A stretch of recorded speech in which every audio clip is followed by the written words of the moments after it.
During the Battle of Marineford, where the world government aimed to take the life of Garp's grandson Ace, Garp always stood by his grandson, and he stayed with Ace for most of the conflict, even though he was there to prevent enemy pirates from attacking and rescuing Ace, when in fact, it was the opposite. Garp wanted to be by his grandson's side for the last time, and for the first time, he rooted for the pirates to win and save Ace. Even though Ace was the son of his old rival, the Pirate King Gol D. Roger, Garp never felt he should be held responsible for his father's actions. In fact, Garp had always said that children shouldn't carry the sins of their parents. So he said that Ace was not to blame for being born Roger's son and should be happy and allowed to live his own life. Garp never really saw the reason why the Navy would want to take Ace's life, even though he'd become a great pirate and was a commander in Whitebeard's crew. The main reason he was tried was because he was the son of the king of the pirates, the real only descendant of Gol D. Rogers. This, in Garp's point of view, really didn't make any sense, but he couldn't just let Ace escape because he's still a loyal Marine, was unfortunately found in an impasse.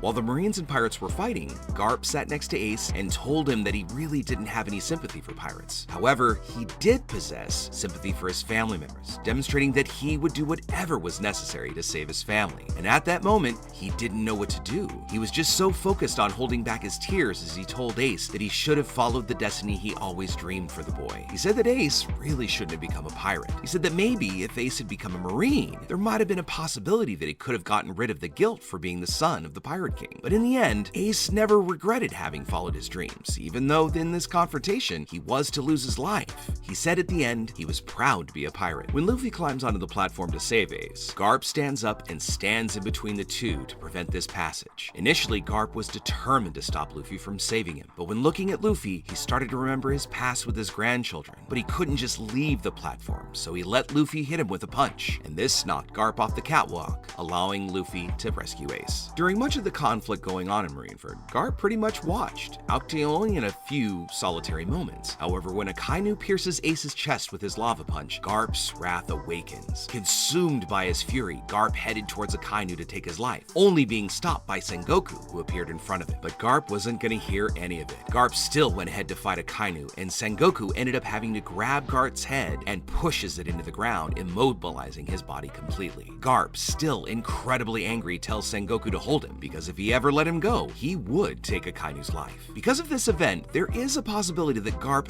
may end up having a confrontation with Akainu in the future, but not just to get revenge. Garp has always fulfilled his duties in the Navy, but he just does what he thinks is right, following his personal sense of justice. Whenever he thinks an order that he's been given is not something he thinks is fair, he rejects it, or even at the moment of fulfilling it, he hesitates, leaving this mission unfulfilled.